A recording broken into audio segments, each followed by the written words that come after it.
আসসালামু আলাইকুম ভিউয়ার্স, আজকে আমি বানাবো খুবই সহজ পদ্ধতিতে ঘরে পেয়ারা মাখা। বেশি কিছু উপাদান লাগবে না। আপনারা দেখতেই পাচ্ছেন আমি পেয়ারাগুলোকে সুন্দরভাবে ধুয়ে কেটে নিচ্ছি। এবারে গ্যাসের চুলোটিকে অন করে দুটো শুকনো মরিচ পুড়িয়ে নেব।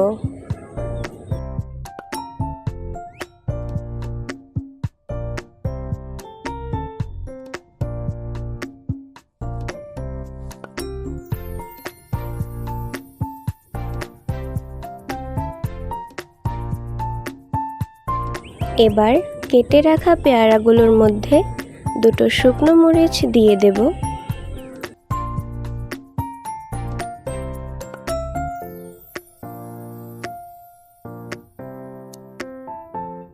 দিয়ে দেব পরিমাণ মতো লবণ। মরিচগুলোকে লবণ দিয়ে ভালো করে চটকে নেব। এবার দিয়ে দেব কাসুন্দি।